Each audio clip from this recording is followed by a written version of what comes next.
Alors, je suis très honorée d'être parmi vous aujourd'hui. Je remercie chaleureusement l'association de m'avoir conviée aujourd'hui à Droit de Savoir. Alors aujourd'hui, on va explorer ensemble, pendant les 30 minutes qui me sont accordées, cette relation entre la sérénité mentale et la spiritualité ainsi que la santé mentale. Alors pourquoi est-ce qu'on doit aborder ce sujet qui est extrêmement crucial? C'est que on assiste aujourd'hui à une augmentation de troubles psychiques, à une augmentation de problématiques psychologiques, des crises existentielles, des pertes de repères, que ce soit dans la communauté, mais même de manière générale. Les gens sont de plus en plus enclins maintenant à consulter concernant certains troubles psychologiques, donc on va essayer de déployer ça ensemble. La tradition islamique, elle a toujours abordé l'être humain d'une manière holistique, à savoir qu'il y a le corps, le jism, il y a l'aql, l'intellect, il y a le nafs qui correspond au moi, il y a le cœur qui correspond au cœur, et il y a le ruh qui correspond à la relation qu'on a avec Allah subhanahu wa ta'ala. Donc on va voir comment cette spiritualité finalement elle impacte positivement la santé mentale. Alors première chose déjà qui est importante à avoir à l'esprit, c'est que on a un principe en islam qui s'appelle maqasid sharia. Maqasid sharia, c'est les principes, les objectifs de l'islam, les finalités de la loi islamique qui est composée de 5 éléments. L'objectif de ces éléments, c'est de préserver et de protéger en fait la religion qui est donc din, le nafs qui correspond à la vie, le aql qui correspond à l'intellect, le nasl qui correspond à la descendance et les biens matériels qui correspondent donc à l'mal. Et vraiment le but de toutes ces valeurs-là, c'est de nous permettre de vivre dans cette fameuse sérénité. Donc les interdictions qu'Allah subhanahu wa ta'ala met dans notre vie finalement, c'est tout simplement pour nous protéger, parce qu'on serait incapable de nous protéger de nous-mêmes seuls. Donc ça c'est important de les avoir en tête, cette notion de maqasid sharia. Premier élément déjà, qu'est-ce que le bien-être mental, qu'est-ce que la sérénité mentale, pardon. C'est un état d'équilibre intérieur dans lequel une personne elle peut reconnaître ses capacités, elle peut se réaliser, elle peut surmonter les défis de la vie quotidienne de manière résiliente et de travailler aussi de manière productive tout en entretenant des relations sociales saines et de contribuer aussi à la communauté. Et la définition de la santé mentale, du bien-être mental plutôt, de l'OMS, de l'Organisation mondiale de la santé, c'est plusieurs dimensions qui vont être prises en considération, à savoir la dimension émotionnelle, la dimension cognitive, la dimension comportementale et la dimension relationnelle et sociale. Mais il manque un élément qui est très important, qui est la dimension spirituelle. Elle est oubliée souvent dans les thérapies occidentales, etc., mais elle est absolument essentielle. Quels sont ces facteurs qui vont influencer le bien-être mental, cette sérénité mentale? On va voir des facteurs psychologiques internes. Alors, dans les facteurs psychologiques internes, on retrouve plusieurs éléments. On a l'estime de soi, on a la résilience, on a la maîtrise de soi, on a le style de pensée. C'est vraiment des choses que je vais vous dire un petit peu de manière exhaustive, puisqu'il y a d'autres choses. Mais concernant l'estime de soi, c'est vraiment se sentir digne de valeur et de respect. Ça, on y reviendra après. C'est un élément qu'on va voir un petit peu en détail juste après. On a la notion de résilience aussi qui correspond à cette capacité à rebondir face à des difficultés de la vie quotidienne. On a la maîtrise de soi, on va y revenir aussi. C'est la manière dont on va réussir à réguler ses émotions, ses comportements, ses pensées plus ou moins, parce que c'est difficile de maîtriser ses pensées. Et ensuite, le style de pensée qui correspond à la manière dont on va penser. Est-ce qu'on est plutôt optimiste? Est-ce qu'on est plutôt pessimiste? Est-ce qu'on a des croyances personnelles qui sont parfois dysfonctionnelles ou fonctionnelles, etc. Ensuite, on a les facteurs sociaux et relationnels. Les facteurs sociaux, on peut y trouver plusieurs éléments. On a la qualité des relations, l'appartenance sociale, la communication. On a les facteurs environnementaux. Les facteurs environnementaux, ils regroupent aussi plusieurs choses, à savoir la condition de vie, la stabilité financière, les conditions de vie de manière générale, la stabilité financière, les pressions sociales aussi.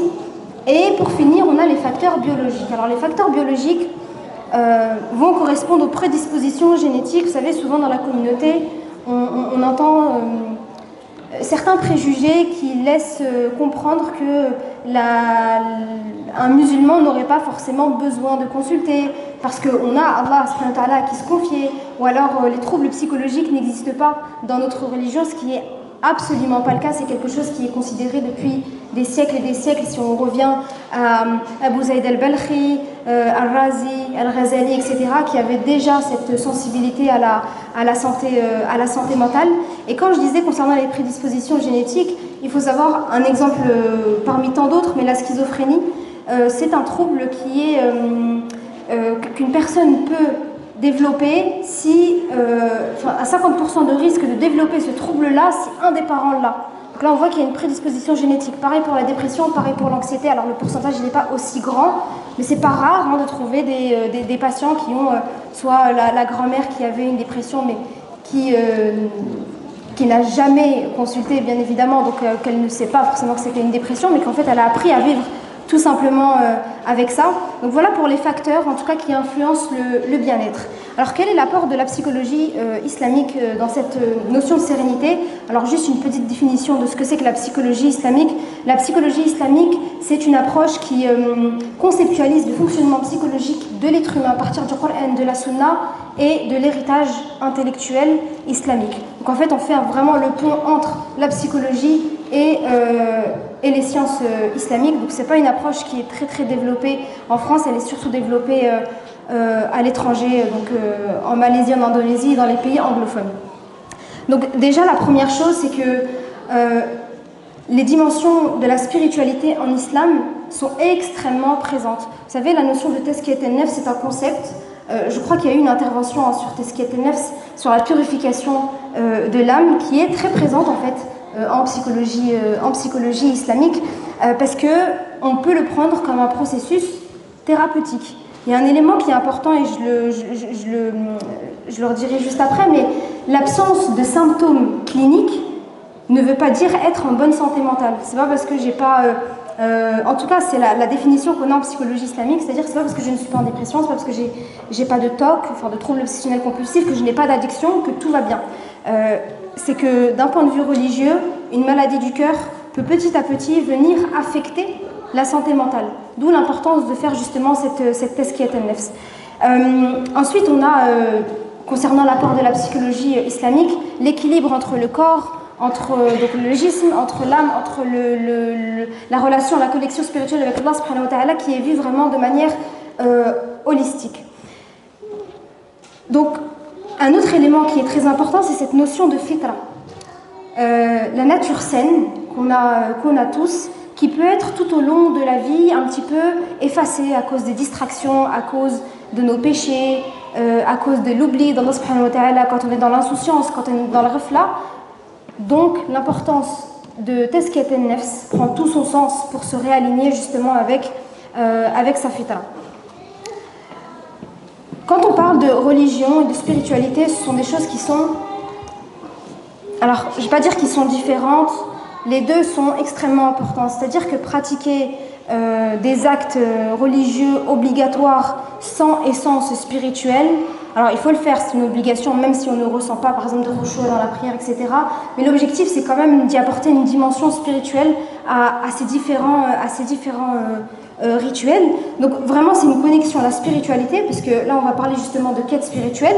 C'est vraiment une connexion à Allah subhanahu wa ta'ala, une compréhension du sens de notre existence aussi.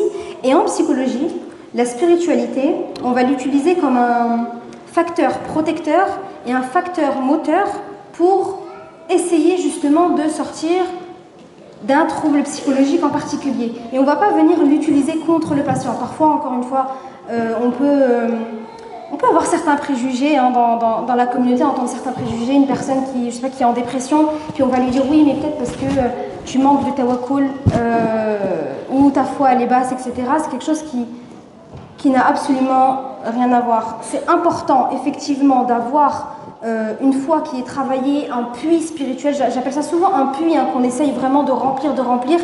Comme ça, lorsque on tombe en dépression, lorsque on est face à une situation extrêmement difficile, extrêmement douloureuse dans notre vie, on peut aller puiser dans ces ressources-là, justement, dans ce fameux puits.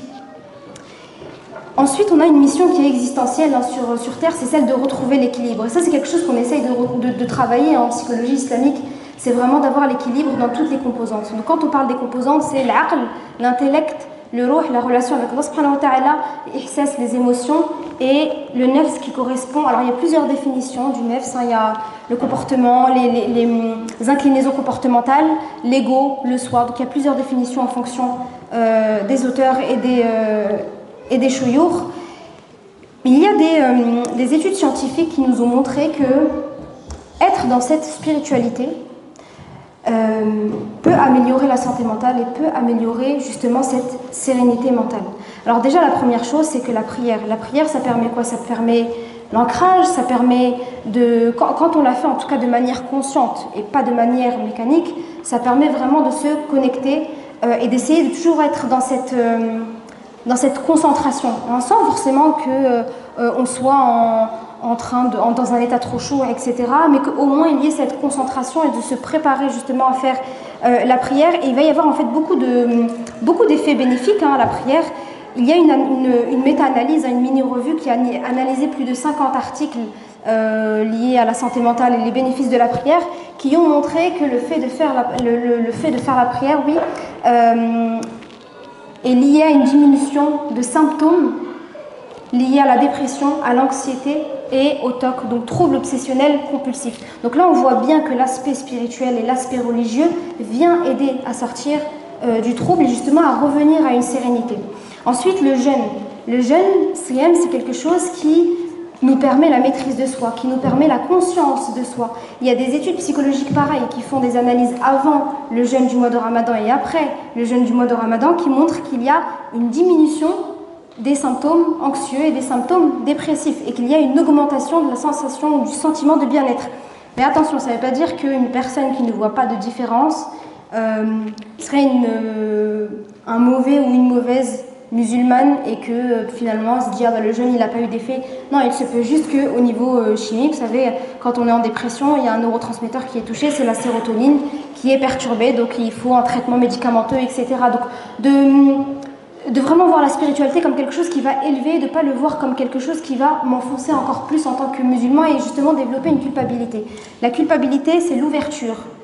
Vraiment, c'est une petite ouverture par laquelle Shaitan va rentrer, ce qui va générer beaucoup de désespoir aussi. Puis après, on rentre dans un cercle vicieux qui va être très compliqué à travailler. Ensuite, on a la sadaqa, qui est aussi une obligation religieuse, mais quand on lui donne justement un sens spirituel, c'est quelque chose, les études montrent que c'est quelque chose qui permet de briser l'isolement, de réduire l'égocentrisme et de créer aussi une connexion sociale, mais aussi divine. Donc en fait, on a une relation, quand on est dans ce processus d'aumône, on est dans une relation verticale avec les êtres humains et dans une relation horizontale avec Allah subhanahu wa ta'ala. Donc le fait d'être ancré dans sa spiritualité, ça permet plusieurs choses qu'on va voir un petit peu là de manière non exhaustive. Encore une fois, j'ai choisi 2 éléments. J'ai choisi l'estime de soi et la maîtrise de soi, donc qui sont présents dans notre religion et qui vont avoir un impact justement sur cette fameuse sérénité mentale. Alors lorsqu'on comprend par exemple l'estime de soi d'une perspective islamique, lorsqu'on se rend compte qu'une mauvaise estime de soi, c'est pour ça que je vous parlais tout à l'heure du puits spirituel. C'est-à-dire que lorsqu'on a une mauvaise estime de soi sans avoir de trouble, et qu'on tombe dans un trouble, peu importe que ce soit les addictions, j'ai une petite spécialité par exemple pour les addictions, donc il y a beaucoup de patients de la communauté musulmane qui ont des addictions à drogue, alcool, pornographie, etc. Et en fait quand ils ont une mauvaise estime d'eux-mêmes, ça va être très difficile de venir travailler sur... Ça va être possible, mais ça va être difficile de venir travailler sur cette addiction parce que de base, ils ont une mauvaise image d'eux. C'est-à-dire que moi, je ne vais pas y arriver. Je ne vais pas réussir à suivre les exercices qu'on me donne. Je ne vais pas pouvoir me libérer de cette addiction. Donc le fait d'avoir une bonne estime de soi, c'est vraiment... La définition de l'estime de soi, c'est la valeur que je me donne sans se sentir digne et la valeur que je me donne en tant qu'être humain. Et c'est se sentir ni supérieur ni inférieur à quiconque. Il y a quelque chose qui est très important, religieusement parlant, c'est que l'humilité, c'est quelque chose de positif qu'il faut cultiver, mais par contre, ne pas être dans l'humiliation. C'est-à-dire que ce qu'on appelle d'être dans l'humiliation, c'est pas quelque chose qui est recommandé, hein, bien sûr religieusement parlant. Il y a plusieurs hadiths sur ce sujet-là, hein, de l'humilité, l'humiliation, etc., qu'il faut justement se donner de la valeur. Et puis l'islam valorise longtemps l'autocompassion. Allah subhanahu wa ta'ala, il nous dit dans le Coran, وَلَقَدْ كَرَّمْنَا بَنِي آدَمَ. Dans Surat al-Isra, il nous dit, nous avons honoré les fils d'Adam. C'est-à-dire que Allah subhanahu wa ta'ala, de par notre condition humaine, il nous a honorés. Donc quelqu'un qui va se dévaloriser, il est en train finalement de dévaloriser le statut qu'Allah subhanahu wa ta'ala lui a donné d'office. Donc ça c'est très important de l'avoir en tête, cette notion justement d'estime de soi et à quel point elle va avoir un impact dans notre quotidien, parce que finalement c'est une valeur islamique. Hein, le fait d'avoir confiance en moi, alors la confiance aussi ça c'est autre chose, la confiance c'est avoir confiance en ses capacités, en ses compétences en tant que personne dans toutes mes sphères de ma vie. Donc par exemple, on va avoir des personnes qui vont avoir très confiance en eux dans le domaine professionnel, par contre pas du tout confiance dans le domaine marital par exemple, ou dans le domaine social, etc. Et le contraire est possible. Mais c'est juste quelque chose qu'il faut réajuster. Mais la base fondamentale, ça reste l'estime de soi qui est importante. Et une autre conséquence d'une mauvaise estime de soi, et ça je dirais que c'est peut-être la plus grave, c'est que lorsque une personne va se dénigrer et qu'elle ne voit pas la valeur qu'elle a en tant qu'être humain, ça commence, c'est très sinueux, hein, ça commence par je suis une mauvaise maman, je suis un mauvais parent, un mauvais père, je suis une mauvaise épouse ou mauvais époux, je suis pas bon dans mon travail, je suis une mauvaise amie, etc. Le problème, c'est que ça peut se généraliser à je suis un mauvais adorateur d'Allah subhanahu wa ta'ala. Et puis après on rentre un petit peu dans ce cercle vicieux du foutu pour foutu. Bon bah j'ai raté le dohor, c'est pas grave. De toute façon je suis pas une personne si bien que ça pour mériter le paradis ou pour mériter l'amour d'Allah subhanahu wa ta'ala. Donc le danger il peut être vraiment là. C'est pour ça que quand on étudie, quand on travaille sur les troubles psychologiques, l'intention même c'est de faire en sorte que ce trouble-là n'éloigne pas le patient d'Allah subhanahu wa ta'ala. Ensuite, on a cette notion de maîtrise de soi et de discipline du nefs dans cette quête spirituelle.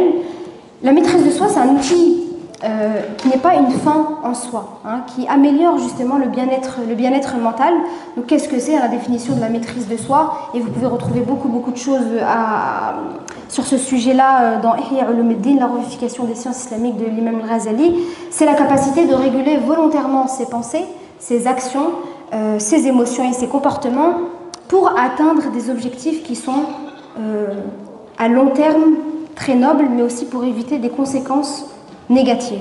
Donc pour ceux qui veulent obtenir les meilleurs diplômes, que ce soit pour des objectifs mondains, donc de dunya, ou pour des objectifs de l'au-delà, donc l'akhira, c'est très important d'avoir cette maîtrise de soi. Donc je veux le meilleur diplôme pour avoir tel poste, je dois me maîtriser pour y arriver. Je veux me rapprocher d'Allah subhanahu wa ta'ala, mais je dois mettre des choses en place, peut-être lire plus de Coran, peut-être faire plus de prières, peut-être faire plus de jeûnes, etc. Donc on est obligé d'être dans cette discipline pour atteindre finalement nos objectifs. Et il y a beaucoup d'études qui montrent que la maîtrise de soi, la discipline du nefs, ça contribue à réduire l'anxiété, à améliorer aussi l'estime de soi, c'est-à-dire que je me suis mis tel objectif, j'ai réussi à atteindre cet objectif, alors je suis satisfait de ce que j'ai fait, puis il y a l'estime de soi aussi qui augmente. Donc en fait vraiment tout est lié. Donc il faut vraiment avoir en tête que une non-maîtrise de soi va avoir comme conséquence va peut-être toucher toutes les sphères. Vous savez que je vous ai dit au début l'aql, le ruh, les ihsas, le nefs, etc.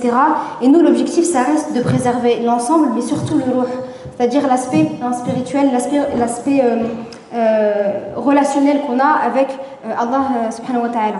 Et pour être dans cette sérénité mentale, l'objectif c'est quoi? C'est d'éviter cette dissonance entre, vous savez, la fitra, la prédisposition à adorer Allah subhanahu wa ta'ala, et le soi, grâce à la maîtrise justement de soi.